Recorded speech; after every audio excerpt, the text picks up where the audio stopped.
favorite scary movie? He's alive! We all go a little mad sometimes. Here's Johnny. Come on, Mommy. Here. When there's no more room in hell, the dead will walk here. I see dead people. Well, sometimes death is better.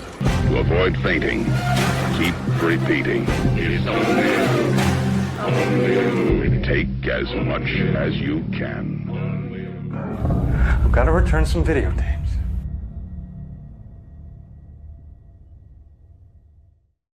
Well, hey there, everybody. Welcome back to the Playbook of Horrors. I'm your co-host, Adamson, with my buddy Kevin and my other buddy, Jake Hefner. Howdy. What's Jake happening? gets two boys? names. He gets a first and a last. I'm just... All right. Me and Dude, Kevin we've are done first like name 2 basis. episodes like back to back. What's going on? What's happening here? It's not October. That's the big difference. The That's the 30 move. people listening don't know what to do with themselves right Yeah. now. So it's an embarrassment of riches for you guys because we've got another episode and we've got a few things to talk about here. We've got some things coming up, some things we've seen, and our newest segment, if you will, of themed movies. So get ready. Hold on to your butts. We got to talk about some horror news because right now, Ultra Extreme Meat Kills is the first Dutch horror movie to ever receive the NC-17 rating. I thought this was pertinent to our theme because we're all about the foreign stuff this week. That's true. Yes. So I was looking around. I was like, oh, shoot, there's a movie that's NC-17 for the first time ever in Dutch. And the Dutch are pretty loose. So this must be pretty intense. Yeah. Because I know a Dutchman, and he's pretty loose about stuff. Interesting. Yes. Yeah, this is a, it's NC-17. Trust me, folks, when we get to the foreign horror flicks, it's going to be... It's going to be a heavy episode. It's going to be wild. But when animal rights activist Mirth and her group sabotage a pig farm, the farmer's family strikes back. What follows is an unstoppable chain reaction of violence and revenge. The extreme horror film is the first Dutch horror film to ever get slapped with an That's NC-17 rating. And we're thrilled to let you know that Meat Kills is now streaming only on Screambox. Yeah, I want to. There's a part of me. There's like that sick part of me that like when I see it, the trailer. You got to watch the trailer because it's insane. But like, it's that thing where like I don't think I'll like this movie, but the part of me is just like I have to see this thing. I have to see what this NC-17 Dutch movie is all about. So it's just the dark part of me, I guess. Yeah, I mean, I feel too recently scarred by the Terrifier franchise of just like kills and effects without any real good like story or anything like that. So I don't know. I'll let you watch it But first, this one, Kevin. You can dude, tell this me. one has subtitles, so it's already going to feel more important because you have to read. So it's like fancier, it's more intellectual. art house. Forcing you to pay attention. Yeah. Well, and it's historical, being an NC-17 movie, so we got that going for us. Throw it out there. I don't know. I don't know if it's news, but I was like, hey, I'm going to reach for some European horror news. I mean, you don't see a lot of NC-17 movies these days. Even Terrifier's not NC-17. Well, they know that there's no way they're going to get a rating, so they Yeah. just release it. They released that into so many theaters unrated. It's just the way it is now. Like, people don't care about the, MPAA. That's interesting. Another movie that's coming up here pretty soon, January of next year. Hold on to your butts. It's Send Help from Sam Raimi, the director of Evil Dead and Drag Me to Hell. In the film, Linda Little, played by Rachel McAdams, and Bradley Preston, played by Dylan O'Brien, are two colleagues who find themselves stranded on a deserted island after they are the only survivors of a plane crash. They must overcome past grievances and work together to survive, but ultimately it is an unsettling and darkly humorous battle of wills and wits to make it out alive. Darkly humorous. I mean, that's Sam Raimi, dude. That's right up his alley, dude. That Evil Dead 2 is all over it. I did see the trailer for this. Actually, I watched it with Kevin back when we were in St. Louis. It does look pretty freaking sweet, and it's an interesting concept because, Rachel McAdams plays this like she gets beaten down on inside the work environment, and her boss stranded on an island, but like he's injured. He's injured, so like the power changes as far as who's in charge, and it looks pretty freaking cool. And Sam Raimi tells Empire Online in a new interview this week Damian Shannon and Mark Swift pitched the story, and I laughed and couldn't believe they were doing this. It was really outrageous, even for me, who makes outrageous horror films. I wonder where the outrageousness comes from, because the trailer didn't look that straightforward. Yeah, I'm really curious to see what happens with that. Yeah, I was excited. I was excited for this, but after him saying that, I'm like, okay, I'll be there. I'll be there on Friday when it comes out. Fine. Yeah, I love me some outrageousness from Sam the Man Raimi. And then as far as some recent movies that we've seen, I had the pleasure of watching The Descent for the first time. That is a movie that has been constantly on lists of like must-watch horror movies, and for whatever reason, just never got around to watching it. And finally the other night I was like, I did a double dose of movies, and the other one is our foreign film, which I'll get to here shortly. But The Descent, for a first-time watch, pretty dang good. I don't know if time has been kind to The Descent. In what sense? I haven't seen it in a hot minute, so in what sense? I think there are some effects, computer effects, that are a little like, okay, what? And not the gore effect. The story itself, I think, is really interesting. I think it's a really compelling story, and obviously the setting of like these group of gals that go spelunking down into a cave. First of all, those situations, like if you watch those videos on YouTube, they drive me up a wall trying to watch people getting in the tight spaces. Yeah, like that. Wiggling around. Like I'm not I don't consider myself to be what's the word? Claustrophobic. I don't consider myself claustrophobic at all. But if you have to go down into a cave where there is nowhere else to go, there's no escape route. There's not like an easy, like, oh, you just walk out, the exit's right over here. It's clearly lit.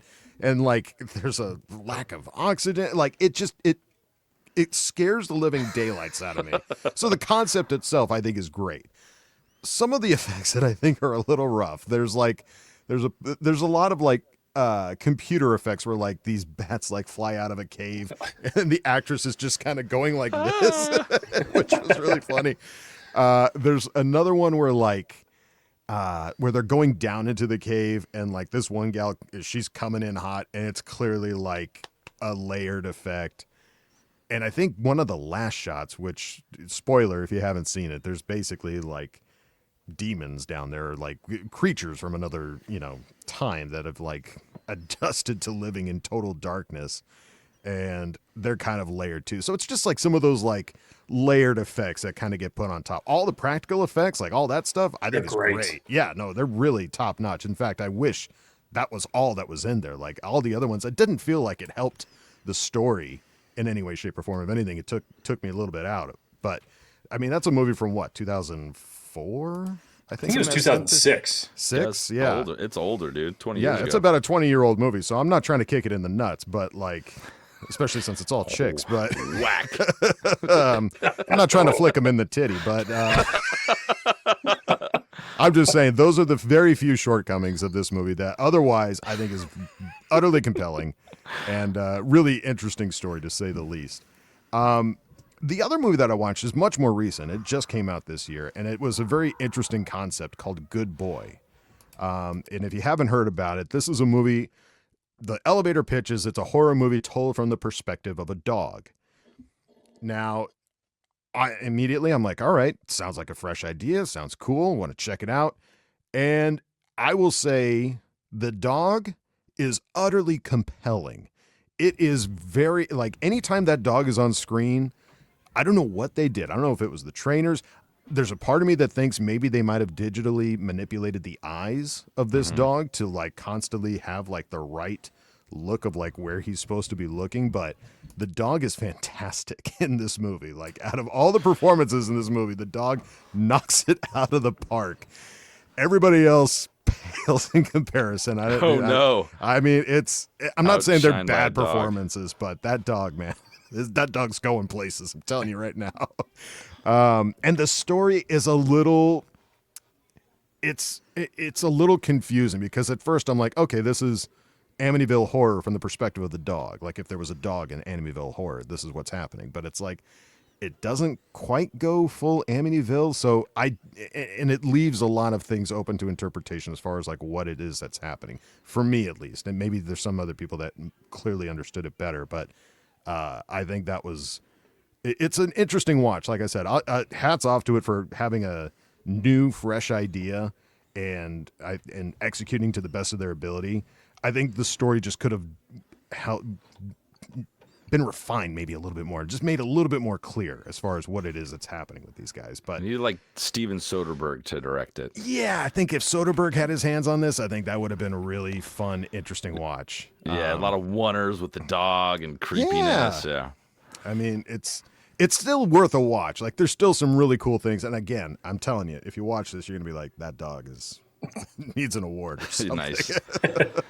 Dude, hats off to Adam, man. It seems like there's two movies there, The Descent and then from our last episode, Sinister, that he's finally like checked the box off of it. Yeah. To just finally like say, I've watched it. That's I've the thing. it. So I got to do an old one and a new one. I got to do an old one, and a new one. And just eventually I'll be caught up with every bit of horror that ever existed. But what did you think of Sinister, though? Give us your quick thoughts on that. oh, did I not talk about it on the last episode? I don't think so. Okay, well, yeah, dude. And Okay, this is the first episode since the last episode. Yeah. Is it? Yes. All these First podcasts are episode since the melding last together. episode. Something happened in between there. So Sinister, Sinister, dude, I think is I think is really, really good. I think I love the story. Obviously, the performances. Ethan Hawke is great. He doesn't have a lot to do. He's got to like sit there and look at a screen, look at a computer monitor. Yeah. Like they don't give him a ton, and it's still utterly compelling. He's utterly compelling. The opening shot is like, great. whoa, what is this? Not in a way that makes you go. And that's the thing. Like when you say whoa, some people are gonna be like, whoa, is there a lot of shit happening? It's like, no. But what is happening is executed so well. Yeah, it's so scary. You have to appreciate what it is that you're watching and witnessing, and it's uncomfortable. It's kind of like it's got like a snuff film, like an 8mm kind of thing going, where you're just like, ugh, should I be watching this? Like, ugh. And where the story goes, I think, is really interesting. It's a bleak movie. Oh, it's dark. When all is said and done, it's pretty bleak. But it's a good, haunting, scary monster. I don't want to say monster. That's not fair. But like everything that happens in that movie, you are locked in. You're like, where is this going to go? How is this going to get accomplished? And like, oh no, don't do that. Oh God. And like, it was really, really quite fun. So highly And the recommend it. lawnmower. Yeah. Spoiler alert for the lawnmower. I'm not saying what happens. There's a lawnmower in that. There is a movie. lawnmower, but that lawnmower scene, That shot is brutal. that probably was the one shot that did make me go, whoa, like, holy, That's the like, biggest jump scare in that Yeah. thing. Yeah. So, This is the first time we're talking about it on the show, but credit to Adam because he literally, after the last episode that we did, he immediately watched Sinister. And he well, said you guys Kevin rubbed and my I- nuts in it so hard. I was just like, I don't want that to happen again. Well, can't go back to the show until I watch this damn thing. Yeah, I better do this now. But Adam is sending knows Kevin what and I we're gonna messages in our thread, and then it finally just ends with, Bagul is an asshole. Bagul is an asshole. I'll say it here. I'm not afraid. Come at Yeah. me, Bagul. And that's the other one. Yeah, Vincent D'Onofrio being in it. When I saw him in the Look at credits, me. I was like, oh, Vince is in this. But he's like you're watching right now. He's a webcam. It's a You webcam performance But- from Vince. It's such a good performance. It It's so is. scary I'm not what saying he it's brings to not. the table. Like the mood of that movie is like he's walking around dark rooms in that house. Usually I don't get scared with that stuff, but the dread Yeah. of that movie is so like you could feel it. And there's a lot of just like the thing that I do love in movies, and they did it quite well in Sinister, is like when you're with the main character and you see something happening, but then it turns out that didn't happen, or it's like messed with their mental state or something like that. Anytime that happens in a movie, I love that because that's such a hard thing to execute as far as like the perception of the character and you as the audience watching this story unfold. Like that's such a hard thing to do, and I thought they did it really quite well in Sinister. So Yeah. hats off to Sinister. And watch Welcome to Derry if you're not watching it right now. Highly yeah. recommend it. It's on episode like 4 just finished. It is so good. Yeah. So just throwing that out there for It anybody is watching this. Yeah, if you love the Annie Machete, the chapter 1 and 2, if you enjoyed those, highly recommend Welcome to Derry because he just continues, and it's in a way that is, again, compelling, where you are. It's a prequel. I think that's safe to say. I don't think that's a spoiler. It's a prequel Prequel to for sure. chapter 1 and 2 of It. So you get to find out kind of how things came to be, and it is really quite interesting. And the scares are good, dude. They are really good scares and effects that happen in that movie. They know what they're doing when it comes to stuff like that. So highly recommend Welcome to Derry. All right, time to go on to our theme of the week. Maybe that's the name of it. Theme of the week. Theme of the week. Love it. Making the shit up as we go. Let's go. That's right. And this theme this week is foreign horror. Now, there are lots. Lots. And we picked a few. Of foreign horror movies. We wanted to talk about this week. Just a handful, obviously one apiece, but I think this might be a theme that we come back to in the future. But we want to talk about a few of them. And first, Jake, what is the one that you would like to talk about this week? So, admittedly, my exposure to foreign horror films is not that deep. So that's definitely something that I need to start putting on my resume. Bring you in, put it on some lists for you. Dude. Yes, I love so this. I definitely know that the two that you were going to talk about are things that I'll now have to put on my checklist. And like Adam, the next time that I come on this show, I'm going to have to watch. So that I can't wait for you to report back on mine. I can't wait. Son of a, you better watch the movie. But no, for me, I chose Audition for a variety of different reasons, and I will talk about it after Kevin drops the trailer. Here we go.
That trailer even tells more than really what I want to tell about. I was going to say that. What's in the shade? I found 3 trailers, and that was the one that gave away the least. Wow. Yeah, but you won't. If you don't know, you'll be okay. You're gonna be fine. Okay. Yeah, and trust me, I'm not going to tell much about this because you cannot go far into the depths of this movie without spoiling anything. So I'm not going to do that. But as it relates to Audition, this is. It's the quintessential slow burn movie. Love it. And it was coming out in like the really nice boom of Japanese horror because you had Ring You, you had Audition, you had the Ju-on that came out just a few years after this. So it was like really at a good time for Japanese horror at the point of this movie coming out. But it feels like old school suspense. But then when you get into the final 10 minutes of this movie, it just cranks it up to where it breaks the knob off. And it's done in such an old school way that you're finally like, especially in like modern day movies that we see in horror, you're starting to finally see it again. Stuff like Midsummer, which again is 2.5 hours long, but you talk about a slow burn movie where you're asking like, what the hell is going on, or wondering when everything is going to get going. And it slowly just ratchets up the tension throughout the movie. But the basic premise of what is going on is that you have your main character who is a widower whose wife unfortunately passed away. 7 years later, he decides to start getting himself back on the dating scene again. His friend, who is works in the movie industry, decides to come up with this idea to let's hold a fake audition to use that as a pseudo data palooza or, speed dating type of thing, to kind of go through this, act like we're, casting for a movie, but when in reality, we're seeing which one of these girls that we actually like for you to start a romantic relationship with again. And as he starts gaining interest in dating this specific girl that he thinks is very quaint and sweet, progressively throughout the movie, you see some of these things that show you she's anything Red but. flags. Yes. And that's all about, I'm going to say, as it relates to the film, because at that point in time, when it gets to the climax of the movie, yeah. Is it? It skyrockets. Interesting. Definitely. So would you agree with the trailer that it's Bravo's top 100 scariest moments in a movie or something like that? If I remember, because first of all, I used to watch Bravo's Scariest Movie Moments. I used to have that on Divx when I ripped it back in the day. Ah, yes. And so I would watch that thing religiously just to have background noise. It was just a nice thing to watch because I'm a sucker for documentaries. What can I say? Love it. I think it was number 11, if I remember that there. list Okay. correctly. So yeah, it was highly regarded, and I think at that point in time that they did that list, it was, I think, like 3 or 4 years after Audition came out. But I get it why people would have been terrified. I mean, this was back in 99, if I remember, 98, 99. Somewhere around there. Yeah. Heck yeah. And when, American horror films were going for more of the jump scares, and, Blair Witch Project wasn't that far behind in terms of what it was doing for found footage films. It was like a completely different direction. So, again, old school type of vibes as far as slow burn, ratchet up to the final 10 minutes of the movie to where it just goes to 100 very, very fast. And I watched it maybe a year and a half ago. It holds up. It holds up. Wow. Okay. I have not seen it, so I'm very interested in seeing it. It's another one of those, like, makes the list of, like, tops, not just foreign horror movies, but top horror movies in general. Yeah, and so it's a real one. I'm very intrigued. I'm prepared to feel creepy. That was a great quote to put at the beginning. Get ready to prepare to feel creepy. Creepy.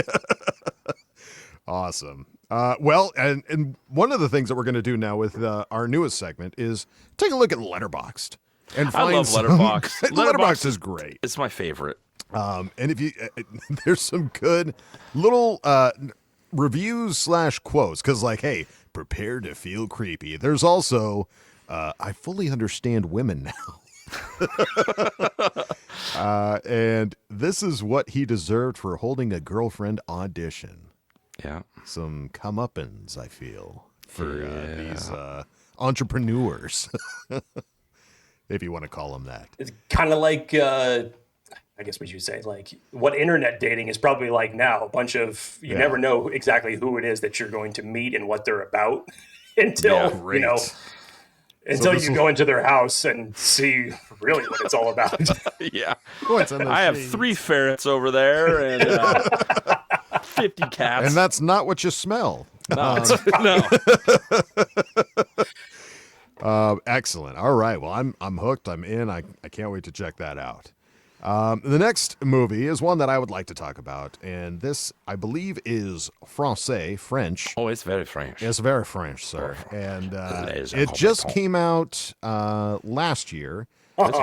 And this was one that Kevin and I watched together for the first time, and I just watched it again recently because I enjoyed it that much. And this was one that I think is on Shudder right now if you wanted to check it out. And it's a little film called Mads. Let's watch the trailer.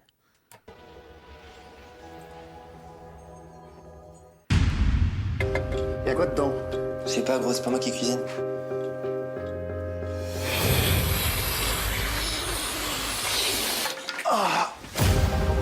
Blow, the sequel. French secret. Fais exprès ou pas? Ok, je sais pas du tout ce que c'est. Vas-y, je te suis.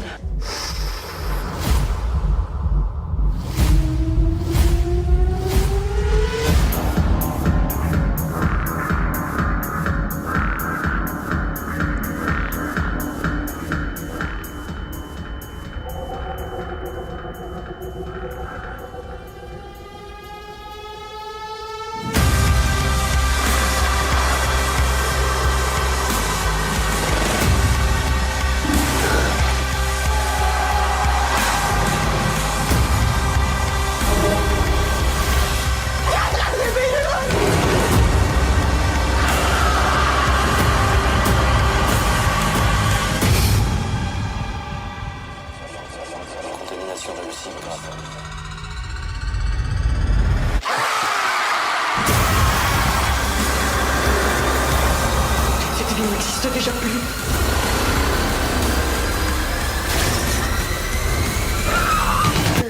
Je suis pas folle.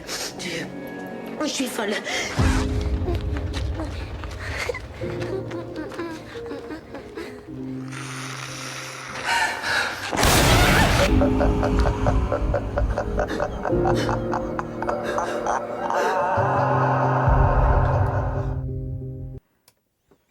What? Now that I wish that trailer didn't say the big thing, because there was something kind of magical when Kevin and I sat down to watch this, and about 20 minutes in you go, They haven't cut. They haven't cut. Yeah. There hasn't been. Is this all going to be in one shot? And sure enough, it is. So it's a slight spoiler. Obviously, they don't feel it is by putting it in the trailer, but there was something kind of magical about watching Stumbling it into and it. really just kind of getting pulled in to realize that there hasn't been an edit, and there isn't at any point. This is a movie that there's not a lot of like well-known people, obviously for us at least as Americans. It's a French movie. The concept of it, I don't really want to say what triggers everything, or at least how the story unfolds, but the performances in this, I think, are amazing. And now that you know that it's done in one shot, Makes it 10 times harder. it's vastly harder. And in fact, this is like, I when I researched this, I looked it up because I was like, okay, maybe this is one of those movies where like, what was it, 1917? Yep. Where that was all in one shot, but there were clearly cuts, Some moments, where like, transitions. some transitions to go, when it goes completely black. All right, now that's a new take. That's a new shot. This is all one shot from start to finish. There are no cuts in this. This was something that they rehearsed it for 5 days, and then they had 5 days to shoot it. That was it. So every day was basically a new take. And They it's had not 5 like takes. it's not like at one house either. It travels around It traveled. France. When I saw it, it's like 10 kilometers that they go. So from like this point to this point to this point. So it is masterfully choreographed, like to a point where you're just like, it's insane. Everything that happens in this movie is planned and executed in a way that is truly baffling. Like I read an article about like the DP, because the DP was like, we're going to do this all in one shot. And the director's like, oh yeah.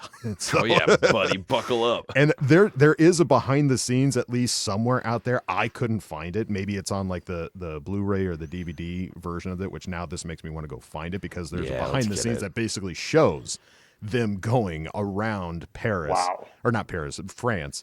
And doing this. It's so well, like again, the performances are really good, because when I read it about the days, because they had 5 days to do it. First day, total shit show. Things were breaking, like equipment wasn't working, like it was not good. Second day, there was like a storm that came in that nobody had planned for, and then like something happened on the third day. I can't remember what, but fourth day they got it. But the director was like, I think we can do better. And so on the fifth day,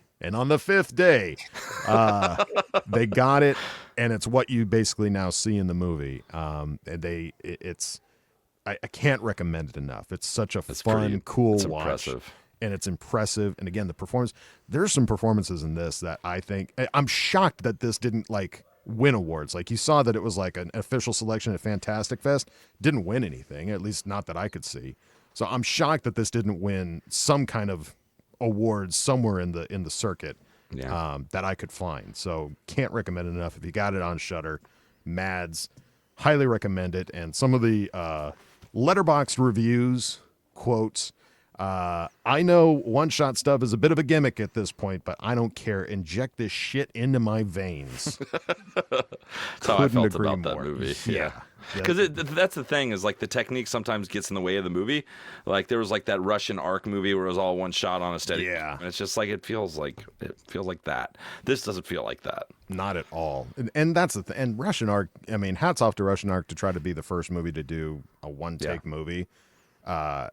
It was not compelling in the slightest. Like, it was just Russian history 101. Yeah, like, it's not murders and drugs and French. Yeah, it wasn't like a continuous story. This was knocked out of the park. Just great. And another one here. I love the depravity of French horror so much, and this one is so well made too. A true one-shot that left me questioning how they managed to get some of these scenes done. The bike scene is iconic, and I would say the bike scene is pretty iconic. It's pretty wild. Again, recommend it. Mads, M-A-D, capital S. That's a wild story in regards to the one shot, because I thought it was like, okay, here we go. It's just another cool little tag line that we could have for the movie. Because as you guys mentioned, 1917 does that. Silent House with Elizabeth Olsen does that. But you can clearly see where the transitions take place and where the cuts are. Right. Yeah. And I haven't seen the movie, but that's the story behind it. That's wild. Yeah. It's a 90-minute. So it's an easy watch. It's not a 2.5-hour one-shot movie. It's a 90-minute easy sit down and watch and just get sucked into this. Fast too. It moves, slow. dude. It moves. It's not like, okay, for 30 minutes we're going to put the camera down onto a tripod and let everybody take a breather before we got to get up and do something again. It is constantly on the move. So highly impressive and highly recommend. And let's wrap this segment up, their theme of the week, with one from Kevin. Kevin, what do you got for us? Yeah, we're going to go with a really crazy French extreme movie called Martyrs. The French, come back. We're coming back to the French. Oui, oui. Let's check out this trailer.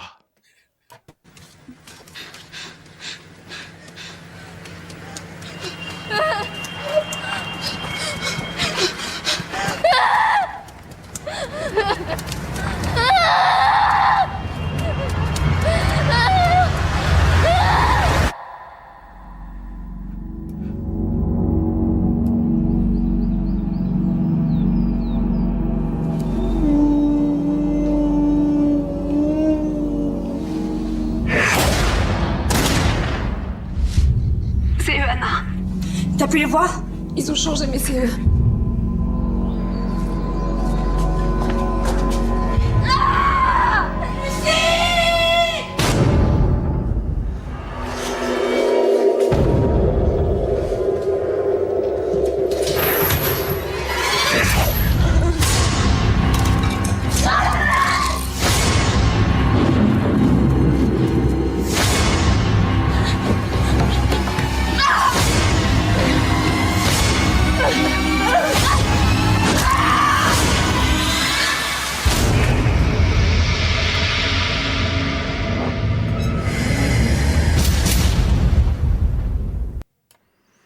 So, Martyrs. That was a good trailer. That doesn't give away anything. No. And there's no subtitles. And it so still I don't makes even know what sense. they're saying.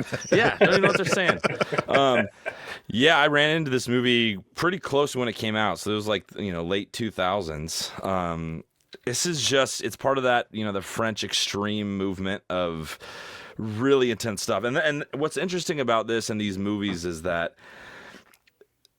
this is so well made. Like the if you read the script and you had it's like walking a tightrope. Like it would be so easy to make this movie absolutely unwatchable. Like just too much, not palatable, too much. The cinematography, the acting, the directing, the sound, the music, the effects. Everything takes this concept and how extreme it is and just makes it so much more compelling. And that's when it's scary when you get a movie like this in somebody's hands that knows what they're doing. It makes it even more impactful. So this is just basically it's about, I'm not going to give away because it takes a turn that you will never see coming. But it's basically these two girls that met each other in a home, basically, that, for young kids that don't have families, that kind of thing. This one girl's troubles. She goes with her friend to this house and kills this family. That's where the movie starts. So awesome. it's a feel-good movie. It's very. This could not be more feel bad. This is just like I can't wait. Extreme. Don't wait till the climax of the movie to feel bad. We're just going to hit you right in the first 2 minutes. So much so that I was over at my friend Randy's house, and he has a movie theater set up, and it was like one of these nights we were hanging out, and I was about to leave, and they're like, hey, Kev, you know, they're in a horror movie vibe, and they're like, hey, Kev, some good horror movies, like, give us something before you leave, and I was like, Man. So basically, I took a grenade, took it off, threw it in that theater, and went home. And then they called me the next day, like, Kevin, we hate you. You're such a piece of shit. Because they didn't know what they were getting into. There was no setup for it. They just started watching what starts out like a revenge movie. It's something. This lady is doing this for a reason. She's broken, and she's going to this house to do this thing. And then 20 minutes in, it turns into something completely different, something you will never expect. And the climax of the movie is so like thought-provoking and goes to a place that a movie like this I've never seen go to, in terms of what makes you question, makes you ask, when you're done with it. It is incredibly extreme in terms of the violence. And that kind of stuff. It's extreme. So I would be careful if you're like on the, you like horror movies, but you don't like to be scared, or, you're easily messed with and you have nightmares when you watch this stuff. I would stay away from this one. Because it opens up a whole other world of things. But if you're not, or you feeling brave, I highly recommend checking this out. And I know both of you haven't seen this, right? No, I've not seen this. So I made a mistake, Kevin. When we were talking about it, I had only seen bits and pieces of the 2015 remake. I've never seen the French version. Okay, the original one. there's a remake. The remake, which a lot of people say is completely unnecessary. It is a piece of shit compared to the original. It's like it's not even on in the same anything like that. Disregard the 2005, whatever that was. What 20?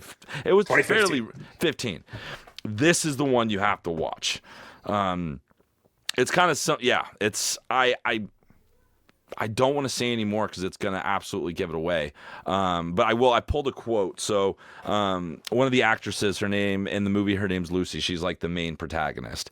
And her name's Jampanoy, I believe is her last name. Said, recalled that she found the shoot emotionally difficult. Every night when I went back to my room, I just cried because I was so physically and psychologically tired. All my scenes are violent. Jampanoy also stated that though she respected the director Laguerre's working style, she found him to be as short-tempered as me. I have a huge amount of admiration for him, but we did end up clashing. The director confirmed this, recalling that at one point during the shoot, she lost her temper and really scared him.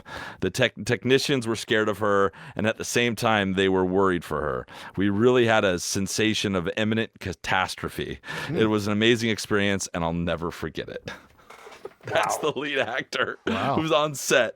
And when you see this movie, like, that makes total sense. Complete. It's just it's one of those ones where I wish I could be sitting in the room with you while you're watching it. Because I just want to, like, sit there and just, like, watch the pain and anguish. It's kind of like I know what's coming, but I just like want to see it. I want to see you do that. So highly recommend it. I hope we can talk about this with you two, like either telling me to fuck off or whatever next time we get together. Because nice recommendation, Kevin. Yeah, yeah. I hope. Hey, maybe the new segment, like something like that. Like, let's just try and like ruin each other's days with some of these movies. Yeah. What's a horror movie that none of us have seen before? That's one person who has recommended just to fuck their days. Yeah, just ruin their week. I've got two names on my asshole list. It's Bagul and Kevin. And one last thing, because people do say good things about it. There's a couple of letterbox, but in 2017, IGN named it one of the best horror films of all time, ranking it at number 32 in a list of 100 films. Rolling Stone included it in 2021 list of greatest horror films of the 21st century. So it's not to be played with. Wow. I can't wait. I can't wait. And I like this idea too. Yeah.